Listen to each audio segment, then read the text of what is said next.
Let me tell you something right now. Going no contact with a narcissist is one of the hardest and bravest choices you'll ever make. And if you're here listening, it means you've either already done it or you're thinking about it.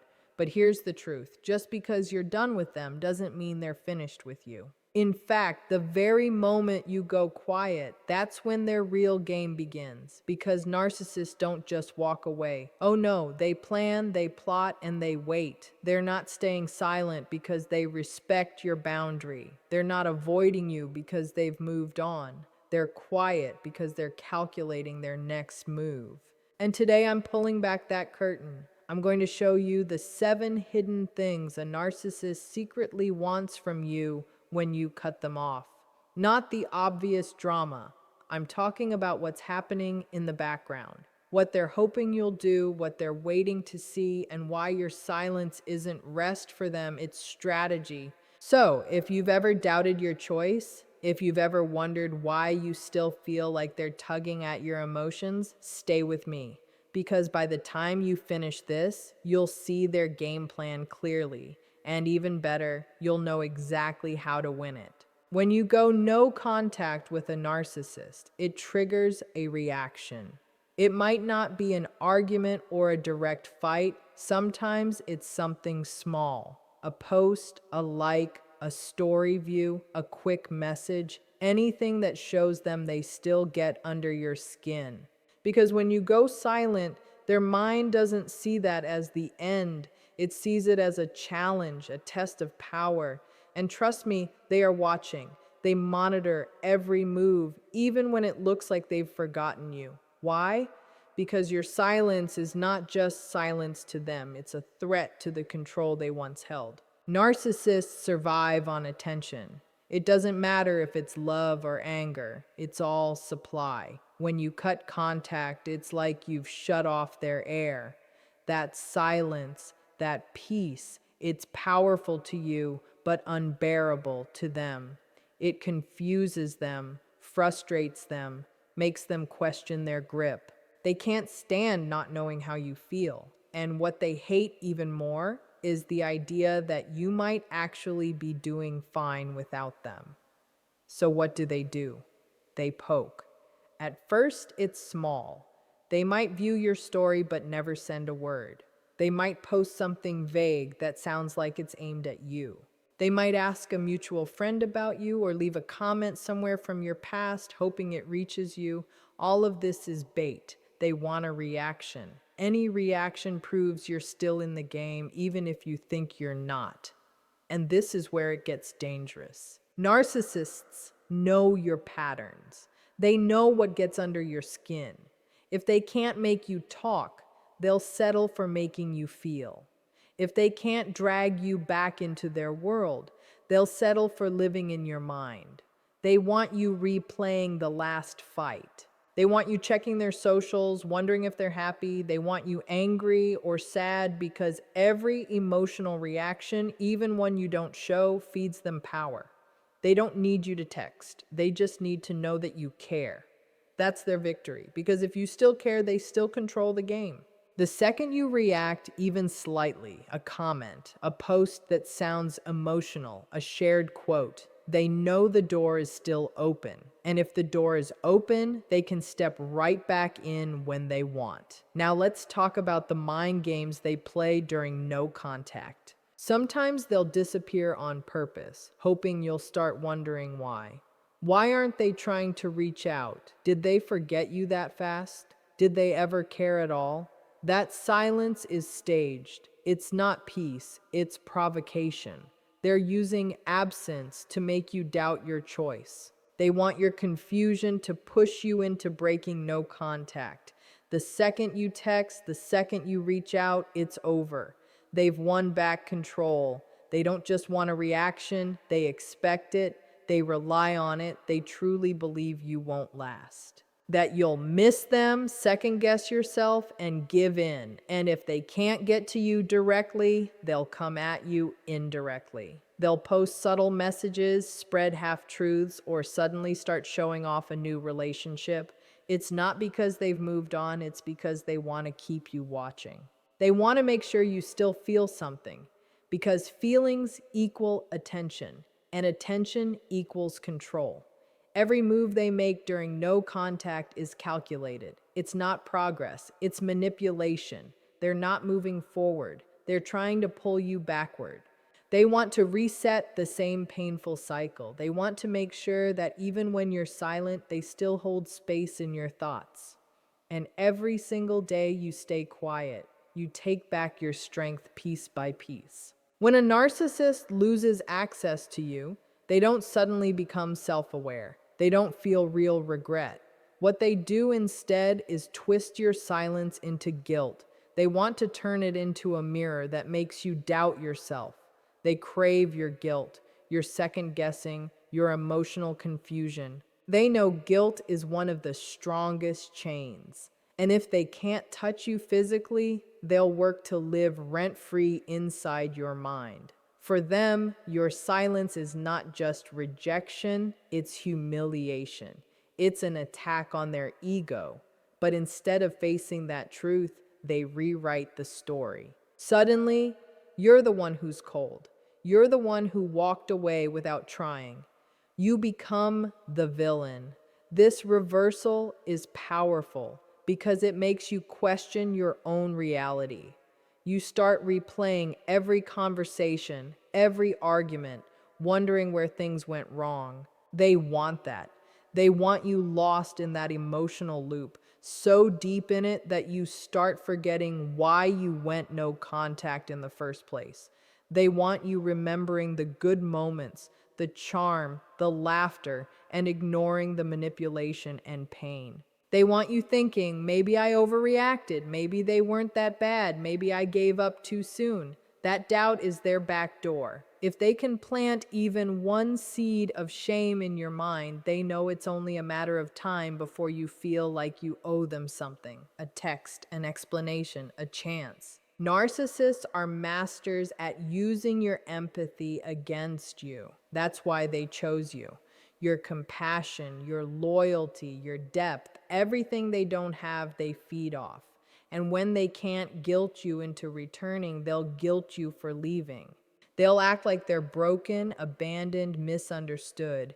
They'll play the victim not always directly, but through others. Mutual friends, social media posts, subtle silence that tugs at your conscience. It's manipulation without direct contact, and it works especially when you're still healing.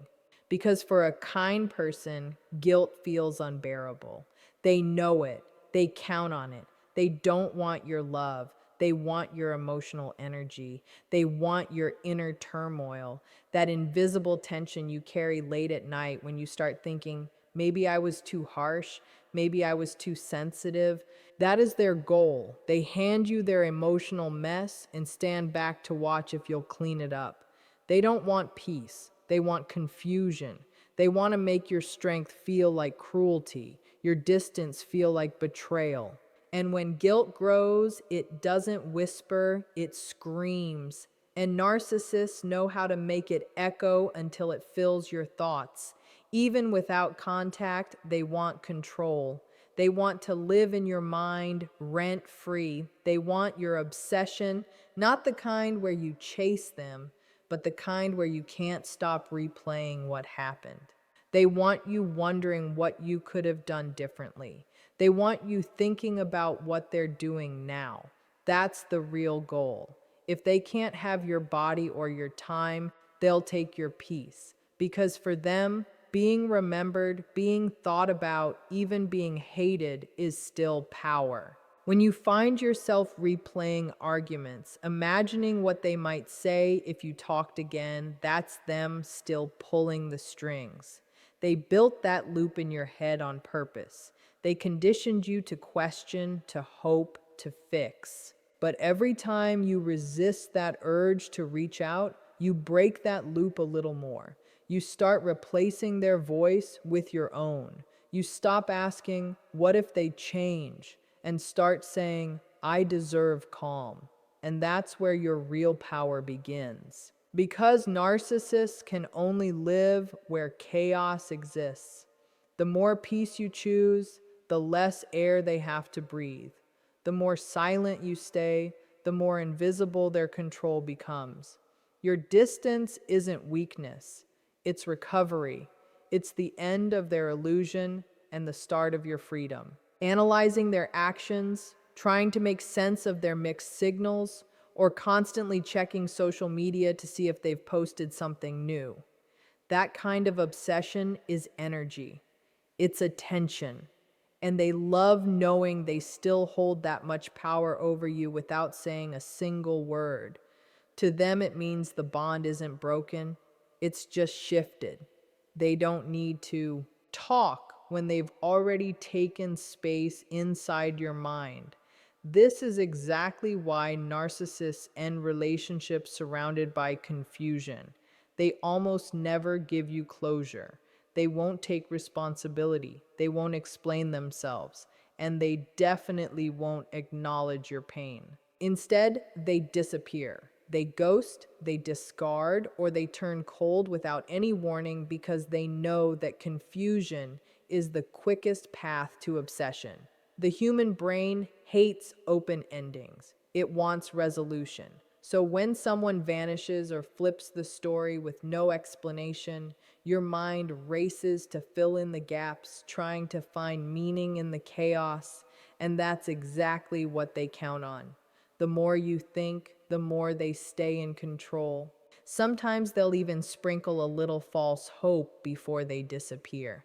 Maybe they mentioned a future with you. Maybe they apologized just enough to keep you uncertain. Or maybe they said they just need space for a while. Those are not innocent comments. They're breadcrumbs, psychological hooks that keep you wondering if they'll come back, if they meant what they said, or if you should wait. And every second you spend trapped in that mental loop is a victory for them. Even their silence can be calculated. By staying quiet, they know your mind will do the work for them. You'll wonder why they aren't reaching out, if they ever cared, if you did something wrong. That emptiness becomes an echo chamber that keeps you addicted to thinking about them, trying to fill in the blanks. They may not send you messages, but they'll post something suggestive, a vague caption, or a photo that seems to show they're happy and moving on without you. None of that is random. It's designed to keep you emotionally spinning. The obsession they create isn't about love or missing the good times. It's about emotional control. They want your healing to be slow. They want your confidence tied to their approval. They want your memories of them to interrupt your peace, your rest, your progress, because if they still live in your thoughts, they still matter. And for them, fading into irrelevance is the real nightmare. That's why detaching from a narcissist isn't only about blocking them or cutting communication. It's about taking back your mental and emotional space. As long as they occupy your thoughts, they don't need to be in your life to affect it. They've built a version of themselves inside your head that replays moments, analyzes details, and second guesses everything. The worst part is that you might not even notice you're doing it. You might mistake it for part of the healing process. But to the narcissist, that ongoing fixation is a delayed source of supply. It feeds their ego even in silence. So even when there's no contact, the game continues, not through calls or texts, but through the emotional residue they left behind. They count on you to carry it, revisit it, and relive it. That's what they want, to stay unforgettable, even if it's through pain. When a narcissist is faced with no contact, they rarely see it as a boundary. They see it as a break in their game, a pause before the next round. They don't truly believe you're gone for good. Deep down, they assume you'll return one day, maybe not soon, but eventually. They count on it because they've trained you through cycles, love bombing, devaluation, chaos.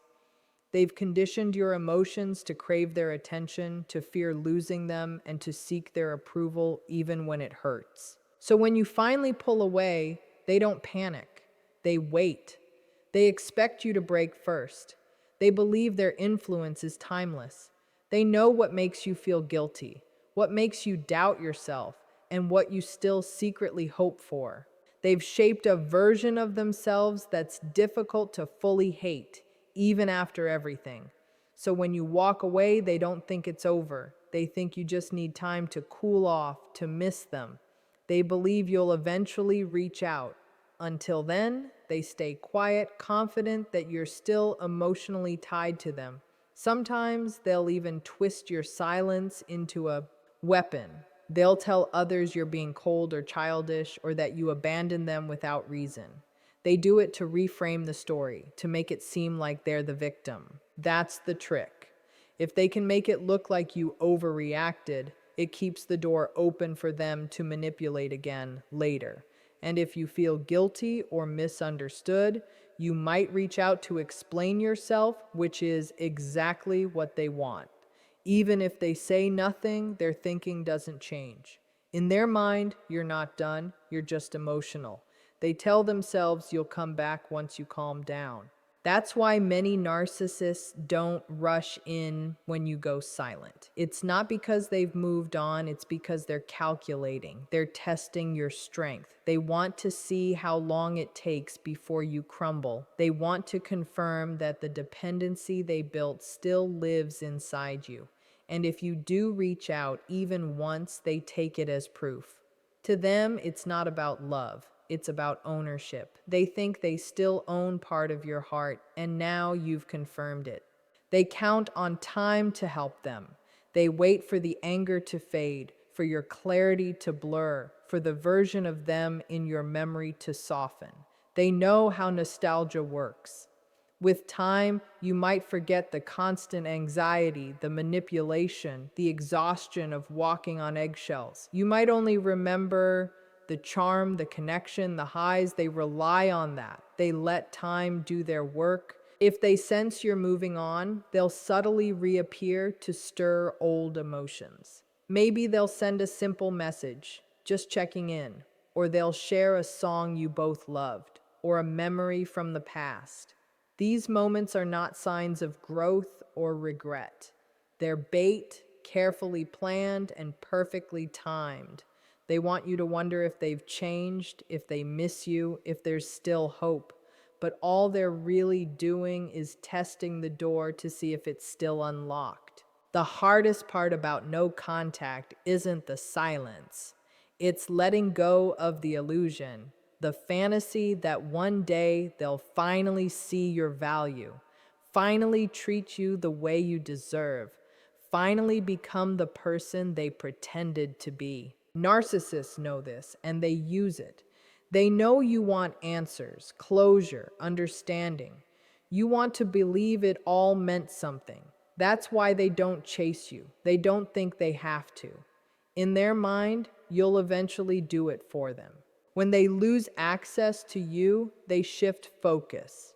One of the first things they try to control is the narrative. It's not about admiration, it's about manipulation.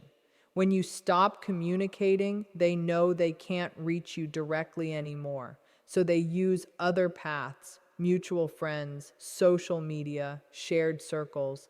They start telling their version of the story first. They'll begin subtly, planting little seeds of doubt about you. They'll say things like, "I don't know what happened, they just changed," or "I tried everything, but they wouldn't even talk to me." Those words sound harmless, but are deeply strategic. They make you look unstable or cold without sounding like a direct attack. Because narcissists often appear charming and believable, people tend to side with them. To outsiders, they look hurt, misunderstood, even victimized. And you become the one who seems unreasonable or distant. Image is everything to them. Being seen as the bad guy is their worst fear.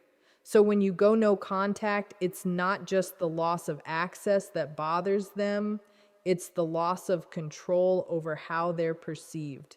You leaving creates a blank space in their story, and they rush to fill it with lies and half-truths.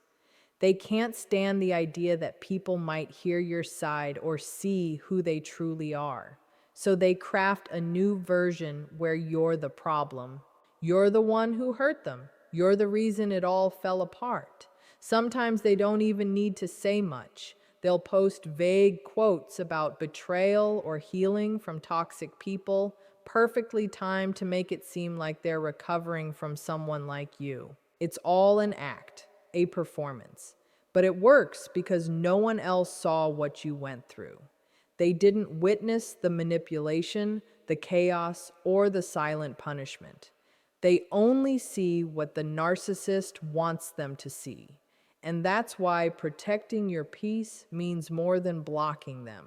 It means refusing to explain yourself to anyone who believes their lies. Because in the end, silence is power when it's intentional. Detachment is victory when it's chosen. And the moment you stop trying to prove your truth to people who are committed to misunderstanding you, you begin to heal.